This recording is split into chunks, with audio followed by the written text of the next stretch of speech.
Welcome to this conversation. We're building our lives together as one. And I want to thank you guys for agreeing to participate in this conversation. We have now begun recording at this time, and we need to share a little bit of information with you before we begin our conversation. We invite you to this gathering for us to have a serious conversation about public safety. Our goal today is just to share and elaborate on those questions and engage in conversation with you all. Again, thank you for being a part of this and agreeing to add your experience to the growing number of individuals who want to speak and to be listened to, knowing that you matter, I matter, we all matter. So again, we're inviting you to have a different type of conversation. Building our lives together as one wants to focus on you sharing your personal stories from your own lived experience, right? Focusing on the I statements and the I statements only, rather than beginning the conversation with like your position on an issue. We all know that we have feelings toward these issues, right? But we don't want to focus on the position. We want to focus on our own lived experience. How has it affected us in our own lived experience? So I just want to acknowledge that all of you guys agree. So I'm going to go around and just say I agree to us using this recording. So the conversation will be recorded. It will be transcribed and added to a growing number of similar conversations. As a participant in this conversation, you are providing consent for building our lives together as one, to use this recording in accordance to the mission of fostering conversations in the community and in the media to improve our understanding of one another. So if you understand and agree to this, can you just please say, I agree? I agree. I agree. Thank you. I heard 3 I agree. So I thank you. So we are now going to begin just a quick round of introductions, right? Just so we can know who's in the room. So I just asked that you guys share your name, the name that you refer to, and a value that is important to you and why it is needed in your community. So a value that is important to you and why it's needed in your community. And I will start the round off just to get the flow and you guys can get to know who I am. My name is Lakeisha Allen, and I'm the founder of Building Our Lives Together as One. And I believe a value that is important to me is empathy. I feel like it's needed in my community because it's like gas to a vehicle, right? A car cannot operate without gas. And I feel like our community cannot operate without having empathy. We always so quick to look at one another. We look the same, but we don't act like we are the same. We are just so quick to judge and stereotype and all this stuff. So I think empathy is needed in my community. Hi, my name is Karen. And a value for me in my community is advocacy. You know, I'm all about assisting and advocating for others, especially those that aren't able to advocate for themselves or won't advocate for themselves to a certain extent. I believe that a closed mouth doesn't get fed, and some of our community residents just don't ask, whether it's because of pride or shame or just people knowing their business. But the city that I live in has so many resources available, free resources to our the city's residents that, they're not always advertised as um, open as I wish them to be. So, there's someone that may need assistance with housing. Food insecurity is a big issue here in our city, and there's so many food resources here in our city that some people don't know about. So for me, when I hear about something that's out there and free and something that's, kind of resonates with all human beings, I love paying it forward and passing the information on.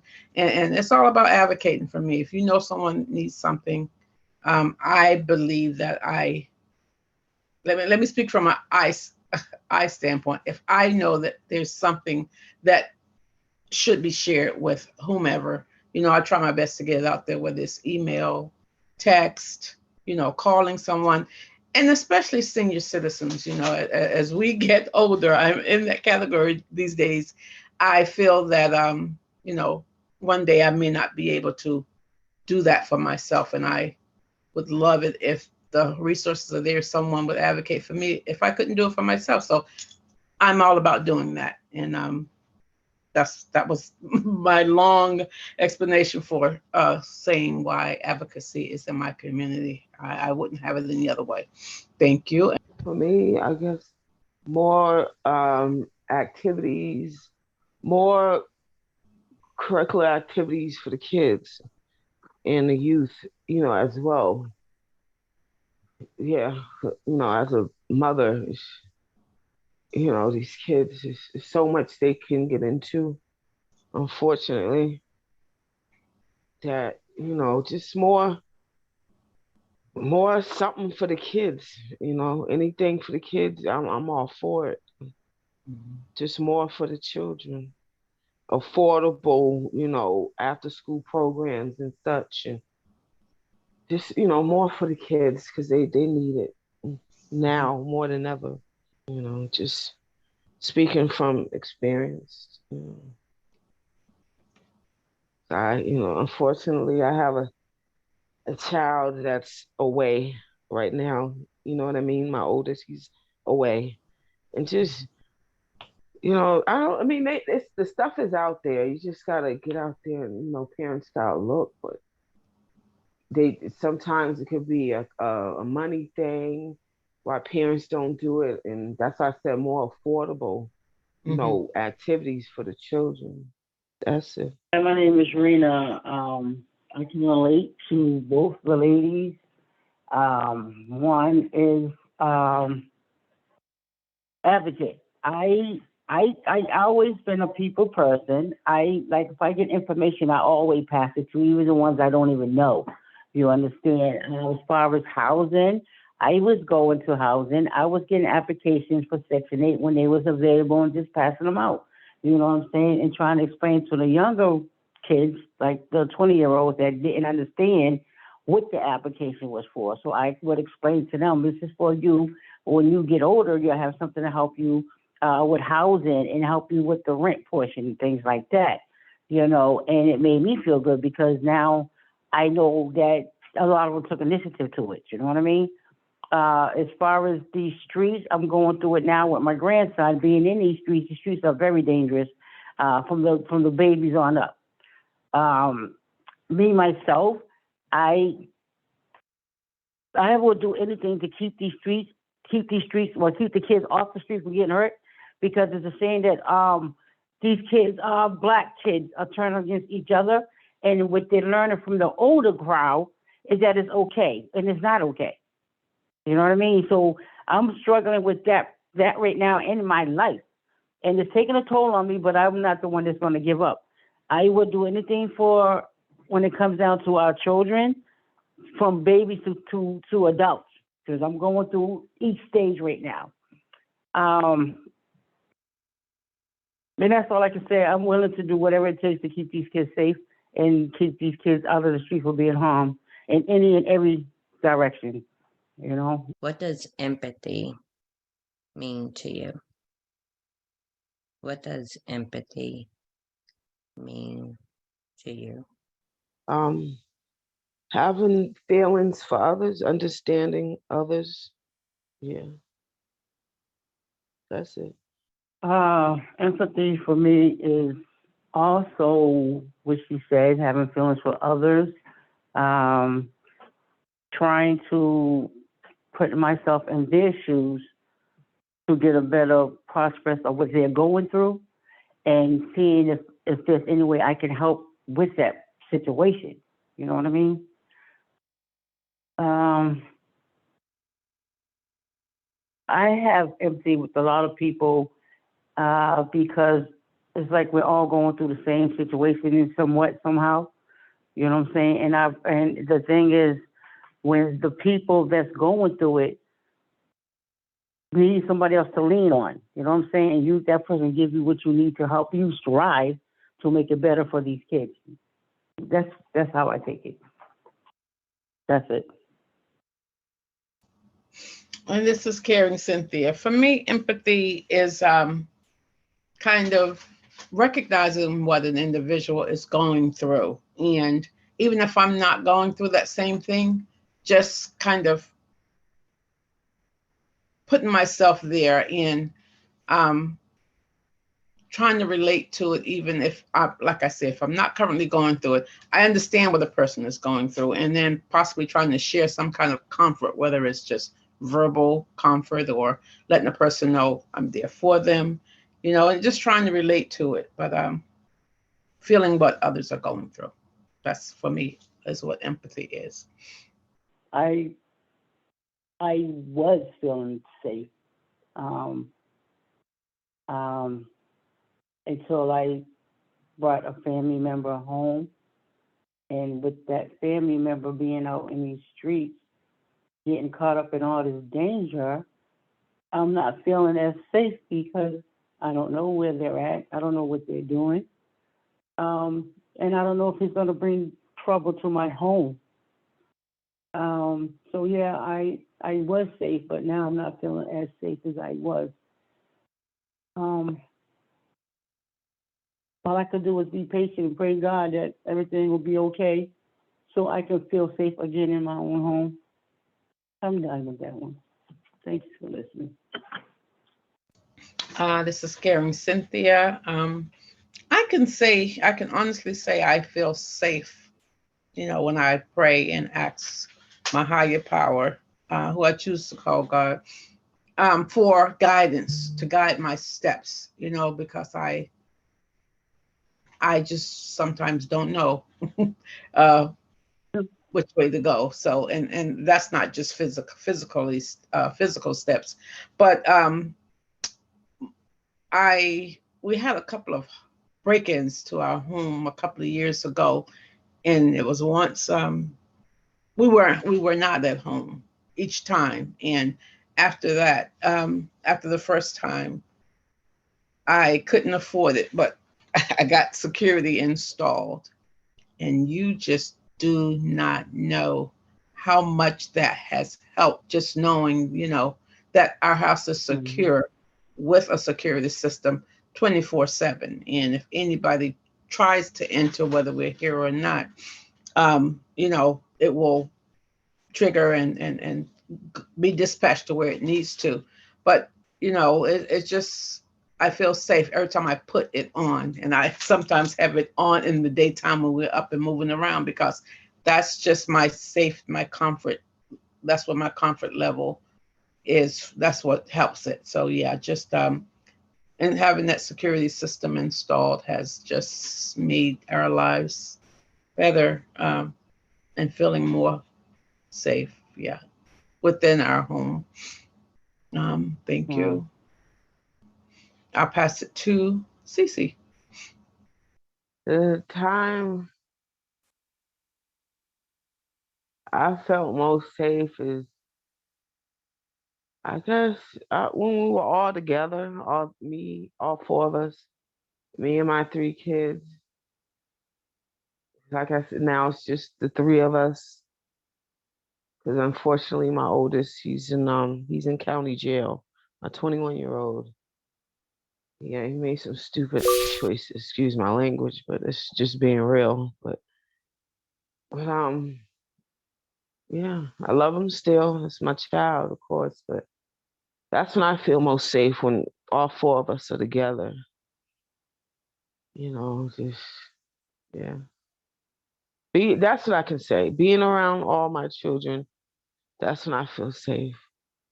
Where you don't know what our individuals are doing outside, and but you do know that today our youth has no concern for life, like they just disregard life. So you have to you it is scary when our young children are stepping out in the world, and we provide them with the tools and the resources, but we hope that they are going to use. But then we got a world called society um, that comes in, and they have a different agenda for some of our youth.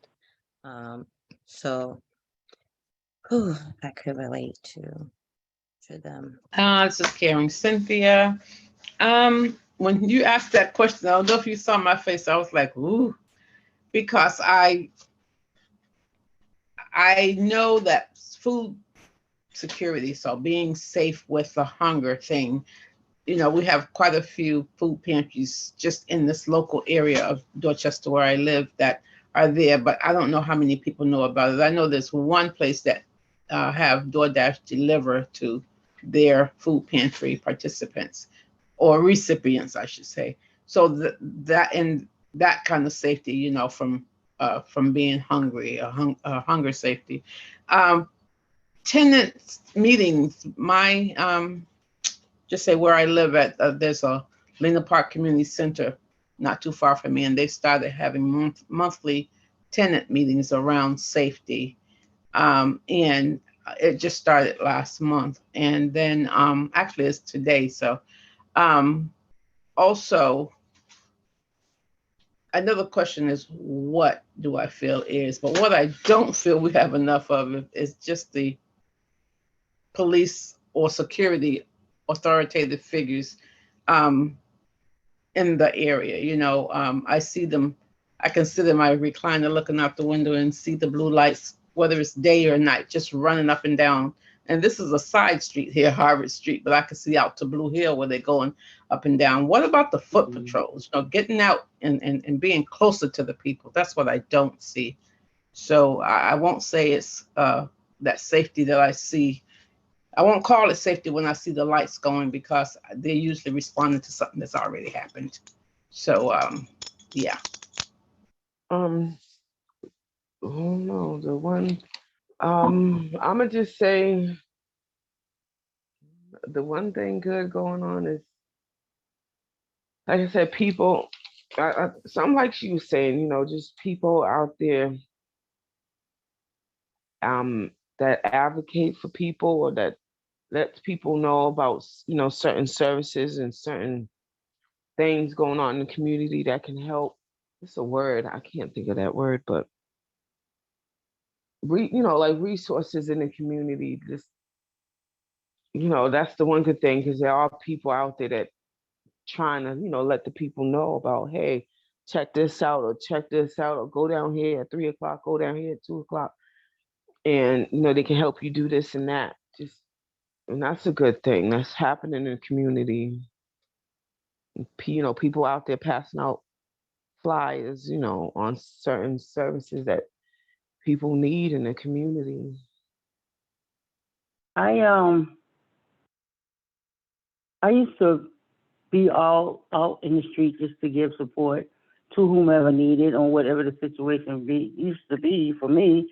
For instance, I used to be the one to go around helping people find apartments and charge them small finder's fee because they can't afford the realtors. You know what I mean?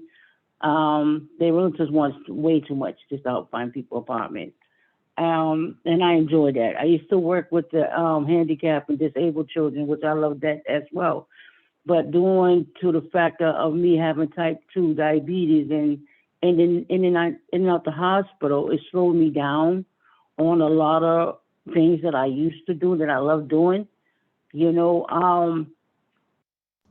now having to change the whole lifestyle because of my relative my grandson I have on with me, is making me go back out here to get all the resources or more resources to help protect him on these streets.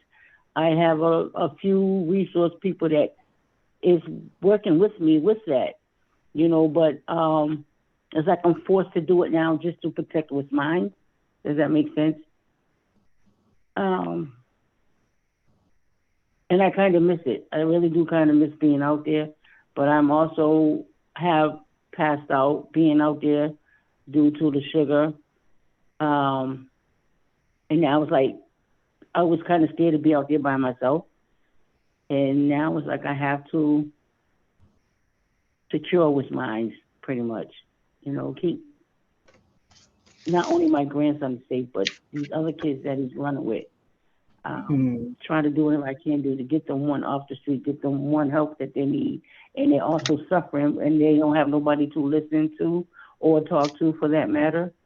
So I am trying to figure out how am I going to start this part of my life. It's very scary. It's very scary and it's very emotional. And on top of that, it's like with the family members that needs to be helping me support this kid, I'm not getting that from them, which makes it even harder for me. But at the end, I'm a survivor. I'm a go-getter, and I'm not a quitter. I'm not a quitter. So, public safety is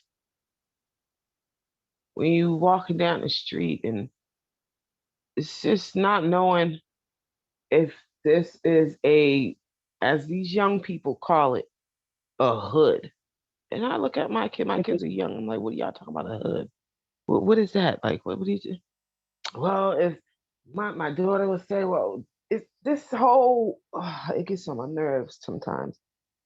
My block and you can't wear this color or this sports thing hat means this gang. And if you walk down that street with that hat on, it's a safety thing. You should be able to walk down the street without worrying about, if you've got on the wrong color, if you got on not even the color, but the wrong jersey or something, because some of these sports teams are being used as gang symbols.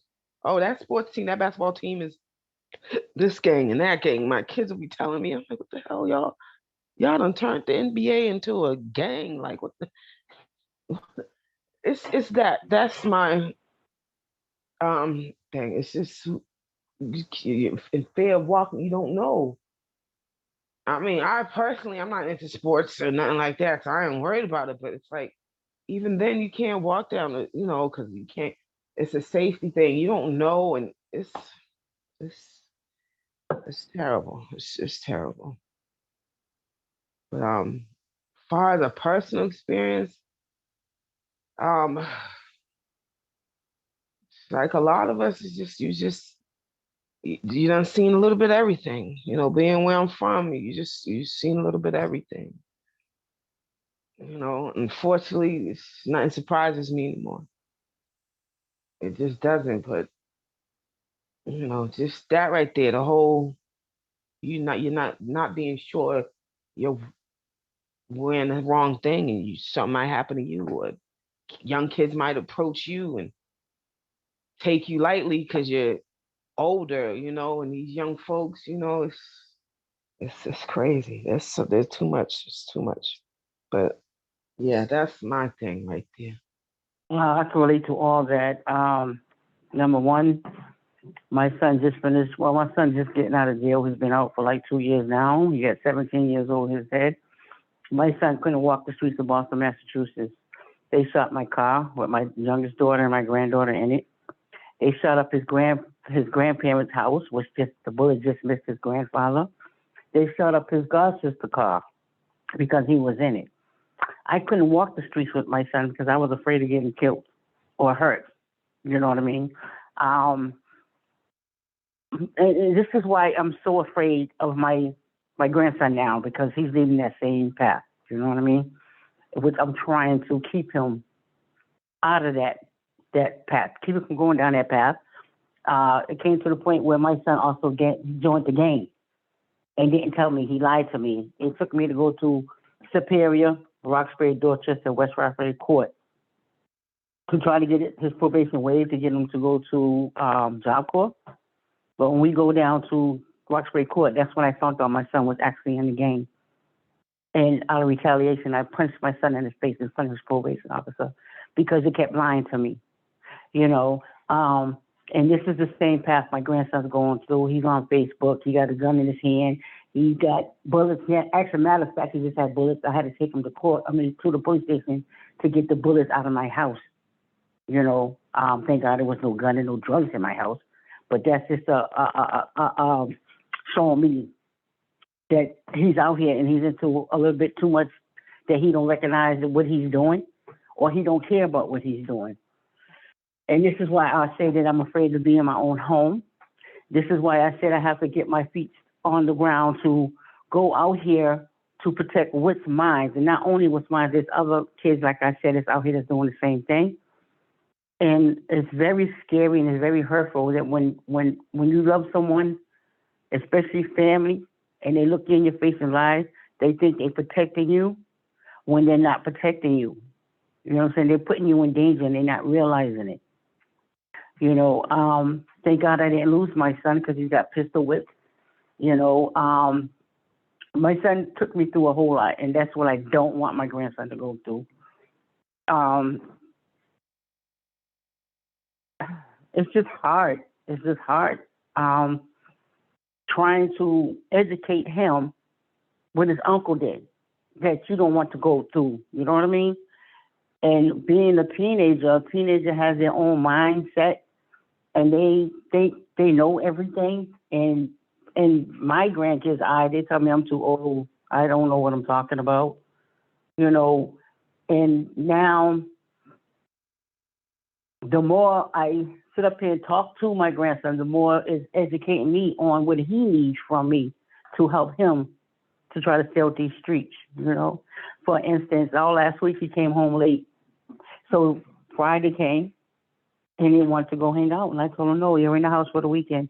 Since you can't come home on curfew, which I try to get him in this house by 9, no later than 9:30, especially the weekend, I would love to him to be home because that's when mostly everything happens over the weekend. You know what I mean? So I can relate to as far as everything you guys are saying is like, it's like bringing up what I went through with my son, and I'm doing it with my oldest grandson, you know, and it's hurtful. It's very hurtful, and it's very scary, you know. But as a grandmother, I have to do what I have to do for mine and those that he's around. If I can't do it for those that he's around, at least I can do for that one, which is mine.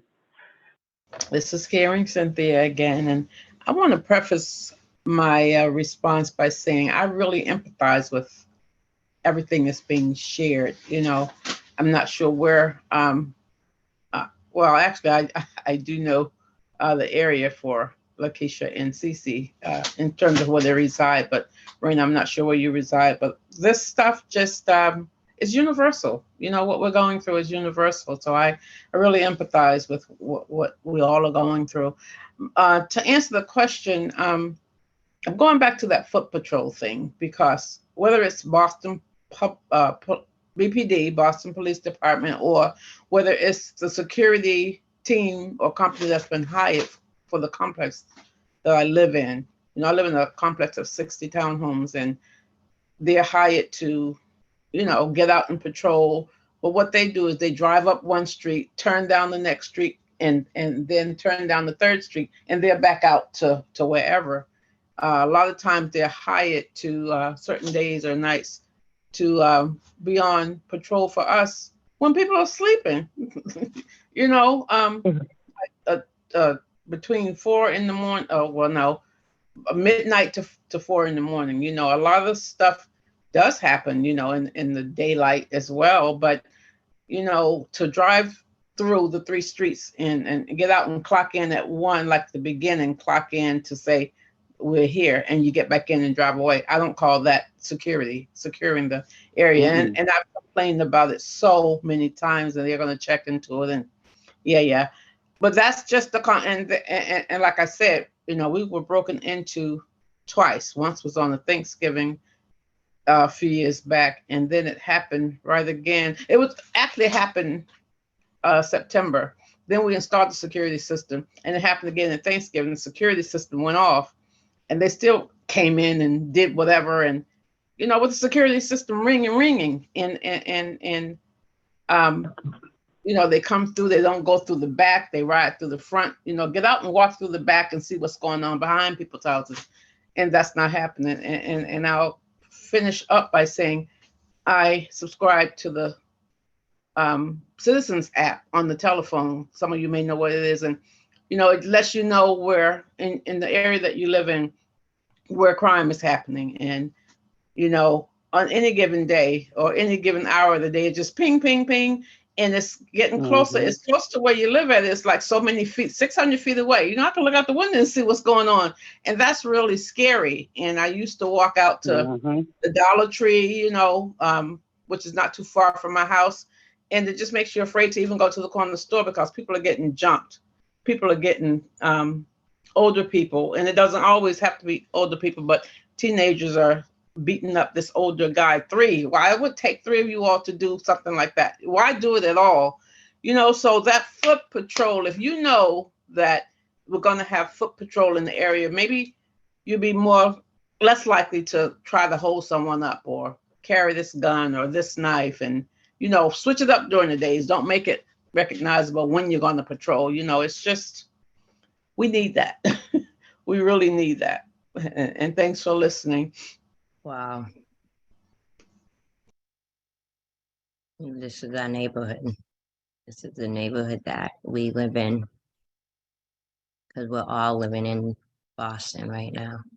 Dorchester, Roxbury, Mattapan, we're here. Unbelievable. That just goes to show the connection, right? We don't know where we at because we just meeting. Some of us know each other, but we don't know the location of the others, right? Just to find out that, yeah, we are all in Boston right now. But like Karen Cynthia said, this is global. This is a pandemic.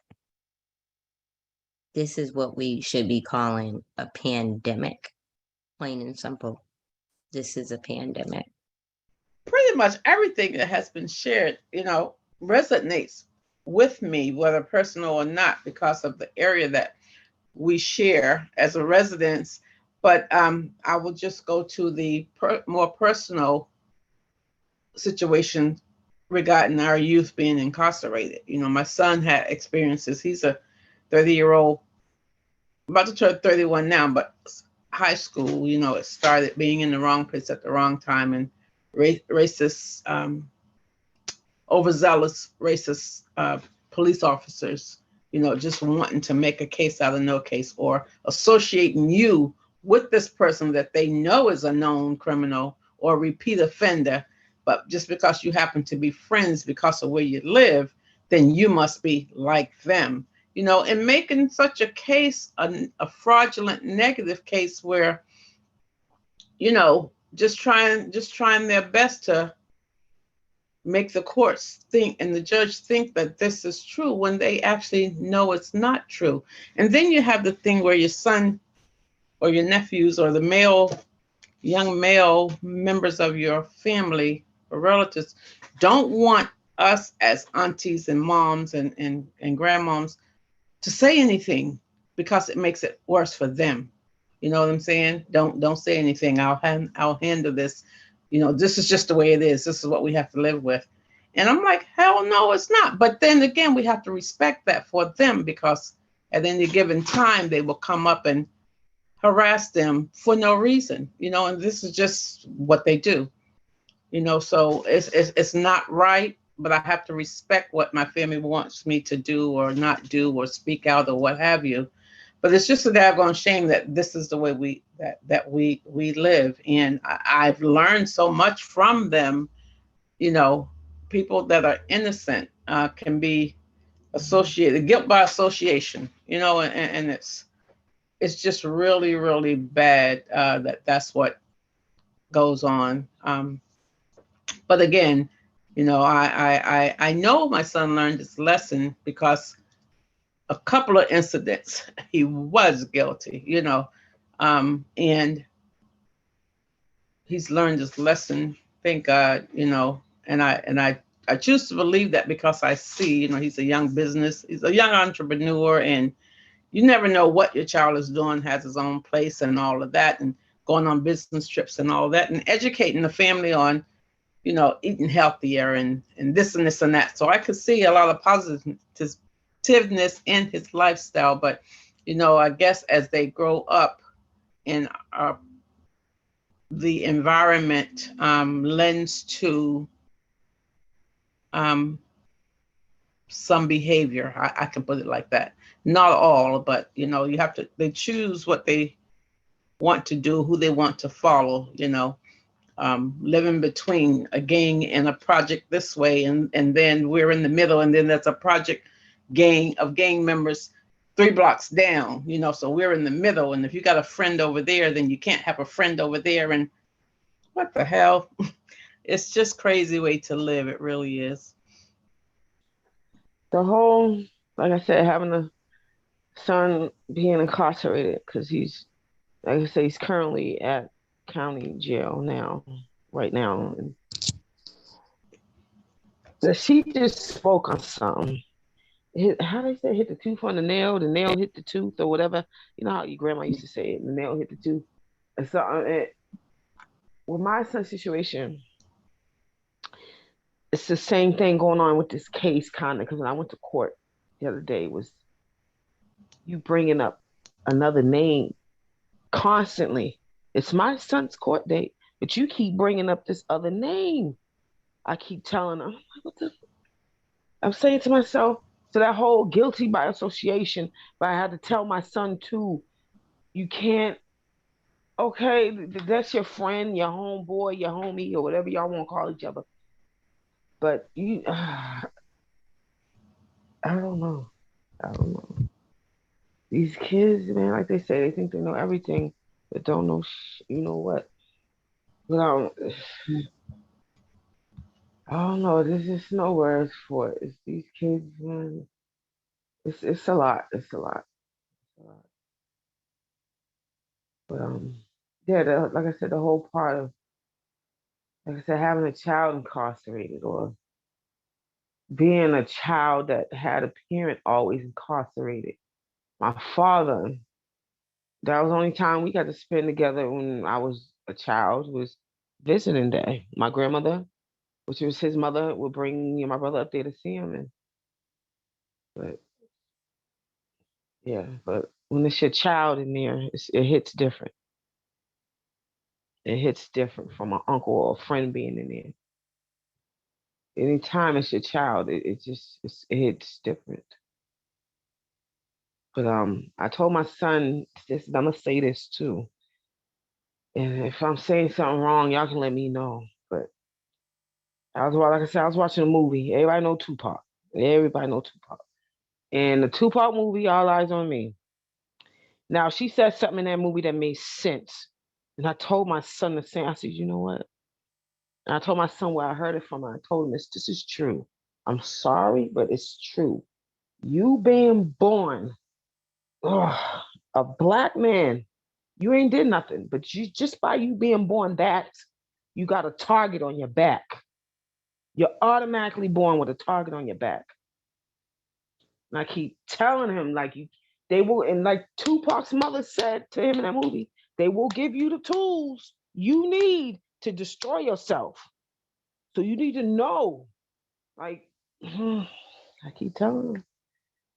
And then the other part that hit with me was Miss Raina, is it? Miss Raina? The whole thing about, I mean, I'm not going through it with my grandchild, but I do have a grandchild on the way, about to be a grandma. this June, my daughter, and situation with her. She's only 17. I'm not gonna lie, y'all. She's 17. She's about to have a baby girl. But it is what it is. Like I said, the whole thing being mad and all that, I gotten over that. But it's like we got another generation coming into this crazy world. But like I told my other son, I got a 14-year-old son, 21-year-old son, and daughter 17. Like I told my boys, I was a little black boy, my kids, my two younger kids, they have a different father from my oldest. And my kid's father, you can say my second baby daddy, he has a child. The child he had before we met is also incarcerated with my son. And I'm looking at him like, you got a kid on the way. This ain't the place for you to be. You're having a daughter. You're her first love. You're her first hero. And like I told them to, you being born a black man, you automatically got a target on your back. So just these kids, boy, I'm telling you. Yeah. I can relate to Cece, is it Miss Cece? And Yes. I can relate to the other lady that just was speaking. I was listening to you as far as safety, with the cameras around the house, to have my own safe comfort zone. Where I live, it's not crazy. It's really quiet. It's crime watch out here. It's really quiet on the street. But I don't want to bring nothing to this house, And as far as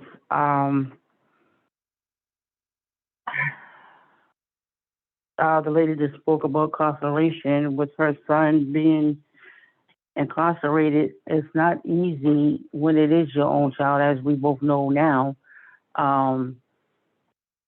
My son took a toll on me when he went to jail. I couldn't eat. I couldn't sleep. I was so depressed. I was so scared. He's asthmatic, real bad, chronic asthmatic. I was worried about his health, but I had to learn as the years went on that, one, he's not a teenager. He was in his early 20s. He had to learn the system, and I had to learn to let him learn that system. So for his own sake, when he comes back out here to society, he could see that what he was doing, if he wanted to be out here doing the same, excuse my French, or be locked up and kissing other people, to make him, tell him when he got to get up, when he got to sleep, and all that other good stuff, It was really scary. It was really hurtful because, as you guys said, there are tools that we all give our children to take with them when they are in these streets, and it's up to them to use them.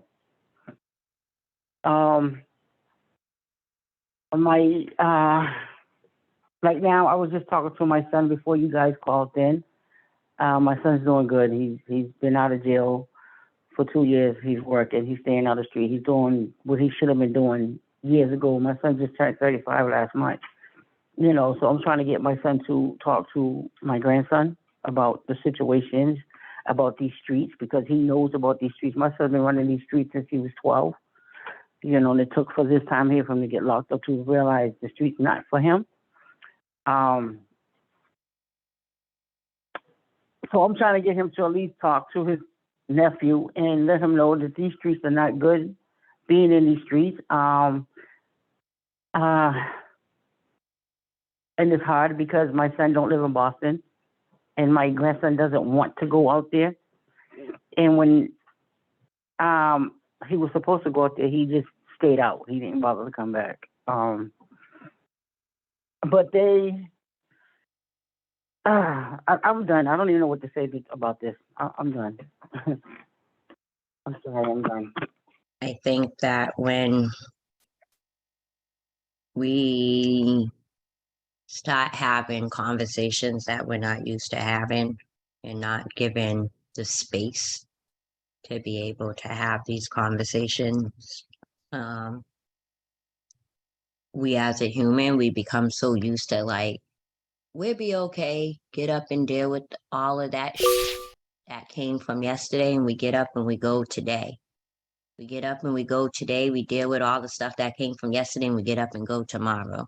We get up and deal with everything that went from tomorrow, and we get up and go the next day. And we like really don't get a time to to realize like we are going through shit. So Marina, don't feel bad that there's where you're like, this is a lot. This is a lot, because it is a lot, right? Yeah, it I is. I see a hand up, Karen Cynthia. I just want to read something really quick that Karen Cynthia left in the text message. She says, I can also empathize with the 17-year-old about giving birth. My daughter did that 31 years ago, plus went on to finish high school to make life for her family. We live and we learn from the choices that we make in life. So Cece, just be there for that 17-year-old and pray Always, for things to always. will go well. I just want to say, as far as that comment goes, I was pregnant when I was 14, right? I turned 15 in January and I had a baby in March. I turned 15 in January and had a baby in March. Today my son is 27 years old. He works inside City Hall, Rhode Island. I will say that I know this is on recording, but I don't care, because sometimes conversations need to be had. And I will say this, I'm speaking from the I statement right now, and every situation might not be the same, but growing up, I remember when I first found out, when everybody else found out that I was pregnant, and they were saying, oh, she's a baby having a baby. She's just like her mother. She's fresh. She's this, she's that, right? But they never reflected on the fact that I was molested. So now I'm I'm what you call a fresh girl, right? Because my body was sexually violated. And again, I speak from the I statement because everybody is not the same. But I will say this, for a female, I don't care what age you are, and this is me speaking from my feeling, so I could be wrong. This don't have to be your truth. But I will say, from a female, I don't care what age you are, the first time that your stuff gets tampered with down there, all of a sudden it has this heartbeat of its own. I did. I had a heartbeat of its own down there. Everybody's calling me fresh, but they didn't realize that my stuff was, it was wanting something. I didn't know what the hell was going on. It was something that was done to me. I'm humping pillows and at the age of 7 and 8 years old. Who does that? But I didn't get no treatment because everybody was telling me, you're fresh, you're grown, you're nasty, you're this. Like, they telling me I'm nasty at the age of 7. I'm getting nasty. That doesn't even make sense that I'm nasty because somebody else. No, the white man who molested me is nasty. My mom, who decided to be a failure as a mom because she was doing drugs and I was the product, she sold me for drugs, plain and simple. But I'm the nasty one. Doesn't make sense. So it goes to what Karen Cynthia said. I'm not saying that nobody's not supporting nobody, but we are all here. We need to be a village, right? For our young youth, because we don't know what they're going through. We have no clue what they're going through.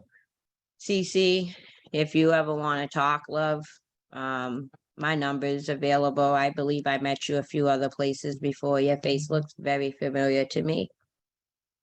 Please, I don't care what time it is. Anybody that's on this line knows right now that I'm always up to talk. I'm one of the openest person you gonna probably meet when it comes to running a nonprofit. I have no filter. I'm here just to share the air and to make sure that we all have a place to start healing. Your healing might look different than mine, but if we have the same space and share the same feelings, then we can start sharing the healing process together. My heart goes out to you all. That whole jail situation, I have my 21-year-old right now sitting in jail. My baby turned 18 and then he was locked up in 3 months. Never been arrested a day in his life. And now he's still sitting in there 3 years later. One of the things that I noticed being a mom, a single mom, is that when my sons first started like giving me just a little bit of hard time, I reached out to all these nonprofit organizations, and what I heard was your son has to have a record. Has he been in trouble before? So if your son hasn't been in trouble before, then they're not going to even give him services. They want to make sure that he's in the system before they provide services. Because once he's in the system, that's a part of that number. It's the pipeline to the jail system. They know they got somebody already. I don't care what anybody say. It's like Nike company. Nike company, McDonald's, Burger King, Dunkin' Donuts. They would never be in business this long if they didn't keep coming out with different product, right? You think they came out and said to Nike, said, I'm going to make a sneaker tomorrow and made the sneaker tomorrow? No, that was planning. That's some planning, right? To make a business, it takes planning. I say that because the planning for the jail system starts when our children are already in first grade, dealing with the public school system. Soon as they get an IEP, they get a detention, they get a suspension. That right there is the pipeline to them saying, oh, we got him. We got him. And then, mind you, they are able to go out and run away, come in late at night, be disrespectful. We as parents, we can't discipline them because I know my grandmother used to make me go out on the backyard and peel the branch off the tree. And then depending on how bad I was, she'd have it soaking in the water. And then I really get my whooped. And don't get it twisted. I also got those whoopings where, oh, you think you getting away with something? Go upstairs and take a shower. Soon as I'm done out the shower, I turn that curtain to get out. I'm nice and wet. Who's sitting behind the curtain waiting for my little black naked? You don't want one of those whoopings, okay? But if today we try to do it, it's called abuse. So our children ain't scared. They don't supposed to be scared of us, but they supposed to be scared of the consequences for them going outside and doing that we as parents won't allow. But if we don't have the tools to be able to give the right consequences, then how are they going to be scared? These conversations need to be had because we have so much in common. And we need to know that we're not here alone. We need to speak so we can find common ground and come up with solutions because this ain't right. Oh, God. I saw you getting emotional while we were sharing. So, but yeah, that's it's our existence. It's what we've been through with our family. I want to say, Keisha, yeah, you are the most openest person that I know, and I thank you for that. I really thank you for that. I also want to piggyback on what you say. You took the words out of my mouth with Cece. You know, Cece, we see each other almost weekly on some platforms, and you know, I usually host or co-host a group, so you know how to get in touch with me. You know, My daughter, like I mentioned, was 17 in high school, about to graduate, or 16, whatever the age was. And I was actually a late having my son in my 30s, and we were pregnant at the same time. And I'm like, what the heck? When I found out she was pregnant, I'm like, I was looking for you to help me with mine. You know, here you telling me. But she, you know, being the family that we are and having the higher power that we've always had, and guardian angels and all of that, just community, you know, how I say it takes a village. You know, like I said, you know, she graduated high school, has a lovely job. That child she was pregnant with, that's my 31-year-old granddaughter, and she went. She froze on us. Karen Cynthia, are you back? But she will be on in 2 minutes. You guys have me over here all emotional and stuff. I had to blow my nose. We have Karen Cynthia returning. We got you, love. We got you back. We got you. Sorry about that. It just died on me, and I'm so into everything. I didn't even realize that the symbol had popped up for me to plug it in. So yeah, like I was saying, I thank you for being so open, because I just enjoy hearing, and I give empathy to everyone on this call, because you know it's our life, and like Lakeisha said, we are a family, you know, extended family, and that's what we do. So just know that.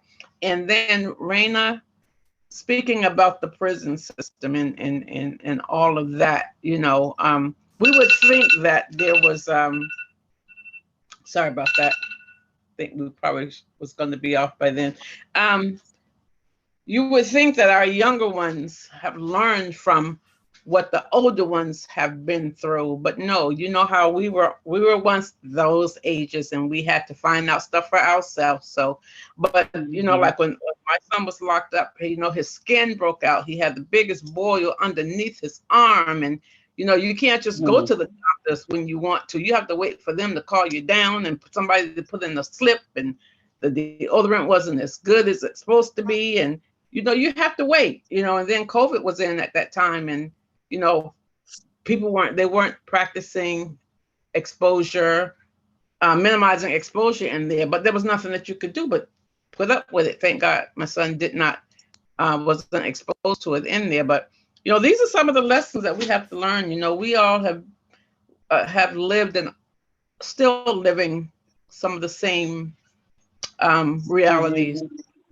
We just have to continue to be there for one another. And I thank you, ladies, for sharing this space. And I thank Keisha for providing this space always. Going to bring another voice in the room. Let's see what you guys think. To prove to yourself that what you believe is absolutely accurate. Who know what I'm talking about? You may not even know what you believe, but you can look at your life and your behavior and say, something must be wrong with me, that I keep doing the same thing over and over and over again. Something must be wrong with me. You know, for me, it was always relationships. I know y'all don't know what I'm talking about, but in St. Louis, they got issues. You know, this is what I love. I love when people write me about their relationships. I'll be reading a letter and I say, boo, don't you know I've been divorced 3 times? Why are you writing me? This is not going to turn out well for you. It is not going to turn out well for you. Asking me what to do about your marriage. I've been divorced 3 times, twice from the same person. Because I didn't know I mattered. Just crazy as hell. Do you know you can inherit crazy? You inherit crazy. You think crazy, you talk crazy. Some people even walk crazy. And then people be like, what's wrong with her? She crazy. But it's not until we understand that we matter. Who we are matters. What we do matters. How we do it matters. And therefore, we have to take responsibility for everything that's going on in our life. I know the crazy people set you up, but it was a divine setup to give you what you needed in order to grow beyond where you were. You matter. What you think matters. What you think matters. Mind is energy. Every thought creates energy. And energy, once created, can never be destroyed. It can be transformed, but it cannot be destroyed. So every thought you have is lingering around somewhere in your mind. Let me ask you this. Have you ever had an argument in your head with yourself and lost? Yeah, you can't do that. Yes, I can. No, you can't. I'm telling you, you can't do that because you can't. Well, why are you telling me that? I'm telling you that because I love you, because I want you to. Ain't nobody in your head but you. Now, if you can't win in your own head, what are your chances out in the world? You matter. Therefore, what you think matters. And you've got to be clear about separating what you think from what you've been told to think. Amen. I learned that about okra. I don't like okra. I just don't. Okra had never crossed my lips. But I didn't like okra. Because my mother told me, okra's nasty. And you always believe your mama until she tell you that the boy you brought home ain't good for you. Now you don't believe her then. But when it come to okra, you believe her. So when I was in college and my kids were young, my neighbor used to look in on them sometimes when I had to go to class. And so one night, Miss Fountain, her name was Jessie Fountain, she lived right across the hall from me. One night she cooked and she brought this food over. And I don't know, the kids left me some because usually they didn't leave me anything. Isn't that how them little terrible buggers do you? You cook all day and they get in the kitchen and you come back and there's a greasy paper towel and a crumb. All right, we won't have that conversation. That's another lecture. So Miss Fountain cooked this dish of stuff, and there was a little bit of it, maybe 2 tablespoons left in the bowl. And so I came home, and I ate it. I was like, what is this? This is food of the gods. I love this. What is it? So I went next door, and I knocked on Miss Fountain's door. Miss Fountain, what is this? She said, okra and butter beans. I said, okra? It can't be no okra, because I don't like okra. She said, well, that's what it is. Okra and butter beans with a little bacon. Miss Fountain, I don't eat pork. She said, well, it's okra. I simmer the butter beans down with a little bacon, and I put it in there, and then I put the okra on top so they just remain nice and crunchy. We have to check out what we're thinking about what we can and cannot do. Is it your thought, or is it a thought that was given to you? How many of y'all know who that is? She sound familiar, but the name I can't get in my head. I am very familiar with her. Iyanla Van Zandt. She's a motivational speaker, I would say, a counselor of sorts. She's known for the TV show, Ayanna Saved My Life. Right.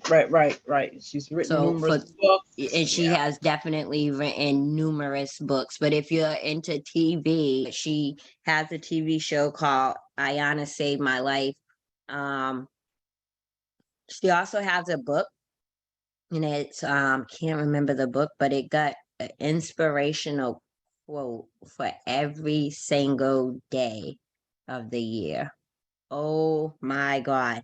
You talking about hitting some key point notes in those quotes that she be sending out. She's serious. It's Karen Cynthia again. It's just true. We go by what someone tells us, other people's experiences, especially food.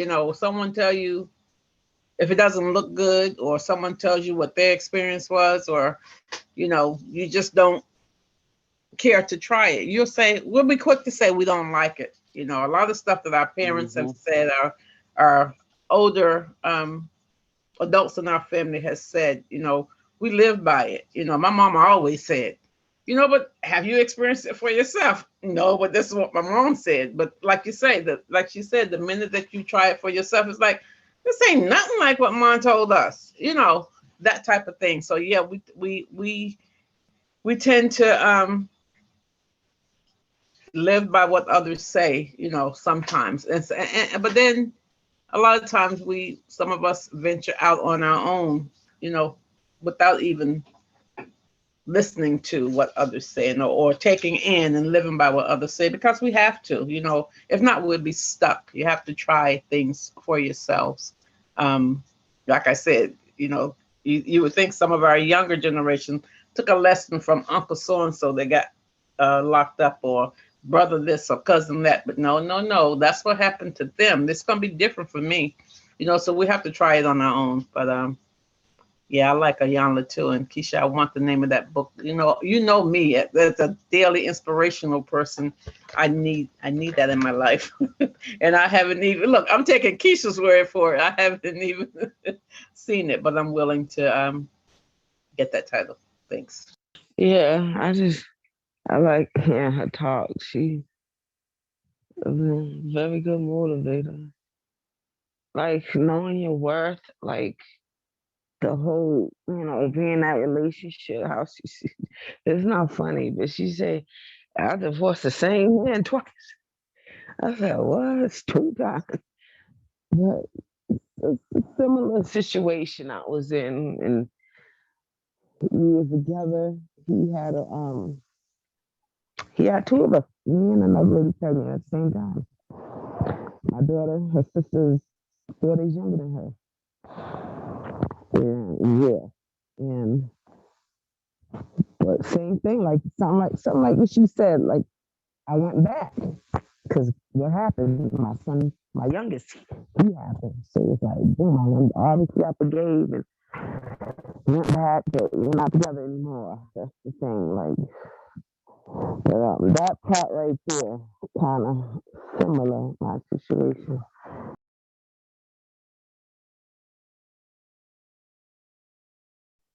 The poem was called He's My Son. It was for my son that's incarcerated. It's, I can't believe my kid's in jail. I can't even afford to pay his bail. He did something bad. He got caught with a gun, but I will still love him because he's my son. I hope he doesn't get much time, yet he got to be punished and pay for his crime. I hope he learns good and well. When you do a crime, you go to jail. I'm disappointed what he has done, but I'll stick by him because he's my son. Lord, please watch over my baby day by day. Keep him safe while he's locked away. He's a young man. He has a lot to grow. Teach him all he needs to know. Please forgive him for what he has done. He's a really good kid. He's my son. Amen. We're going to I take a like that. moment to do some reflection on that, because that touches all of us. We are all moms who done had an incarcerated son at one point in time, or even now. So yeah, that deserves some reflection, definitely. Was that written by someone that you guys know, or? I found it somewhere, but it just kind of stuck out because at one time I was just looking for I was gonna read it to him. Mm-hmm. I would like a copy of that. All right. I know a few other friends that can benefit from that. Wow. That was deep. Yeah, I like I thank you for sharing that. Yes. That definitely hit me. I'm like, damn, that hit me. That hit me. That hit me. That hit me. We sat here and we listened to what it felt like to be safe. We listened to what it felt like to be unsafe, right? And all our concerns in between. But this is where we live at. Like, this is where we live. This is where our grandchildren are going to live. This is where our kids are going to live. This is where our neighbors' children are going to live. One thing that we all got in common as we were sitting here speaking, we were talking about our future generation, our future generation, our future generation. So, what of our hopes? Where we see each other in 5 years from now? Right now, it's 2023. Where we at in 2028? Where you see us at? What are your hopes that is different for our community in 5 years from now? Ms. Karen Cynthia. In 5 years, I want to see safer communities, and by way of more community involvement, involve the residents in a community.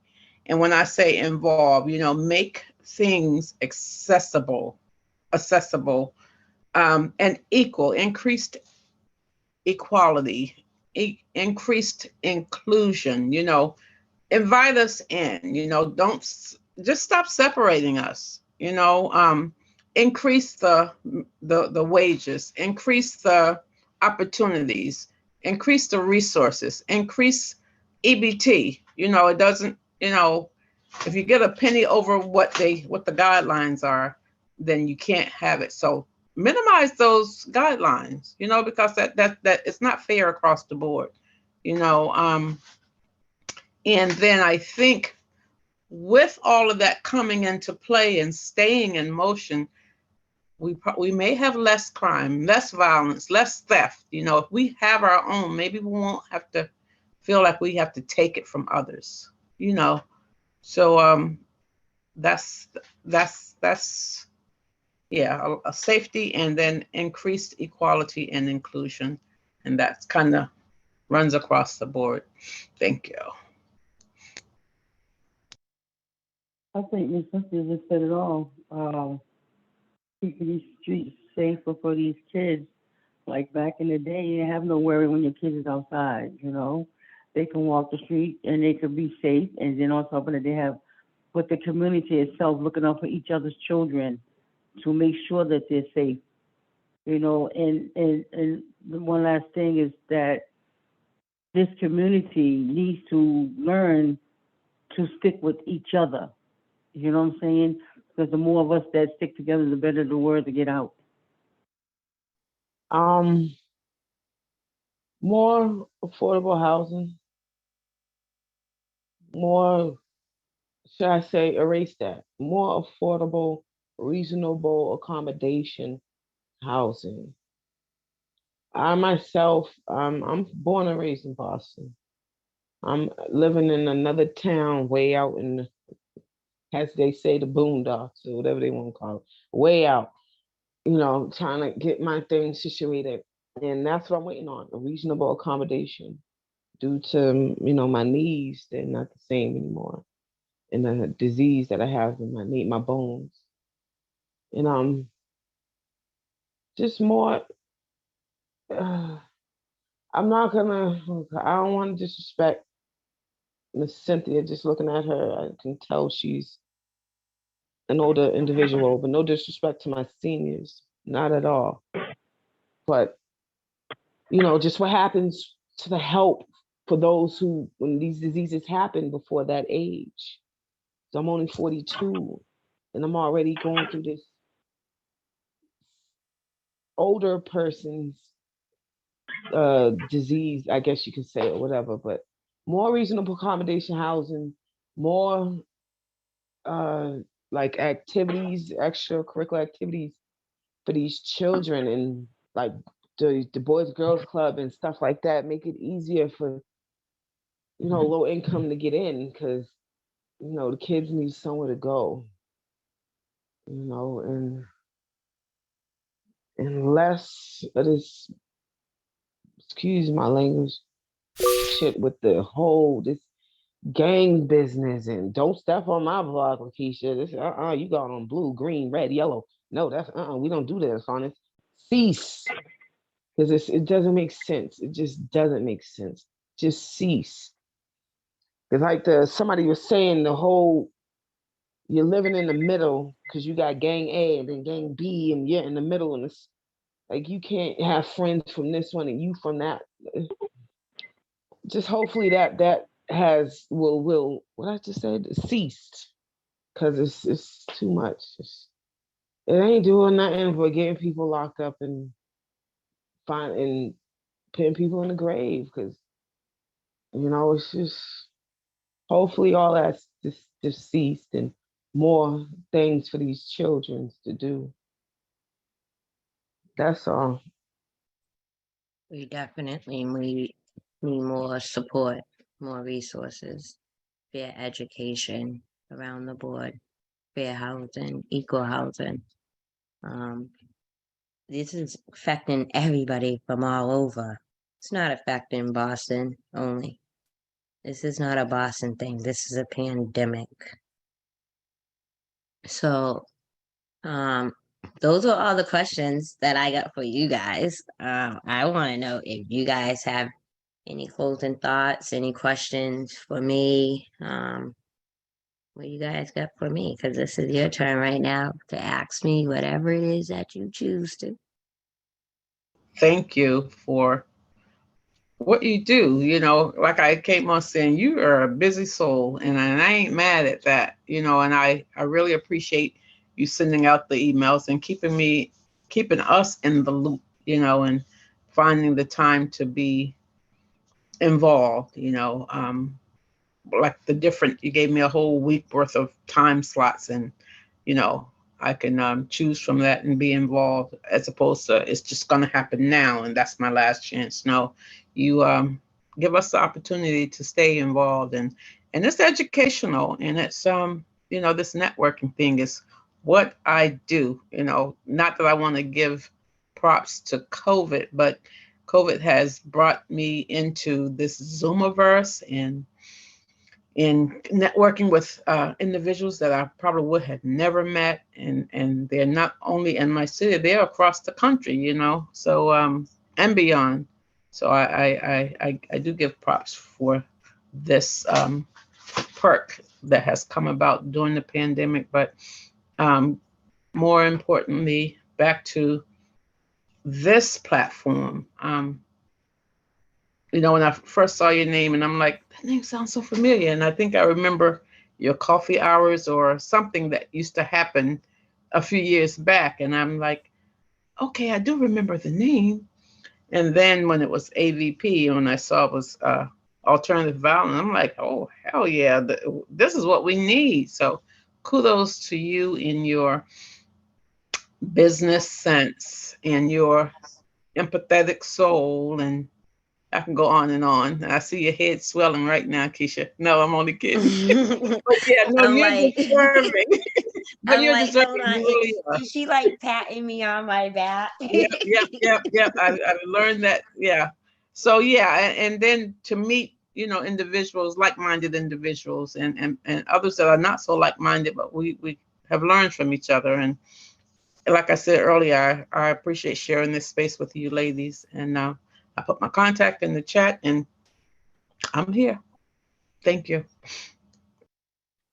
Keep it up, Lakeisha. Just keep it up. That's what I would say to you. Just keep it up. Definitely. Thank you.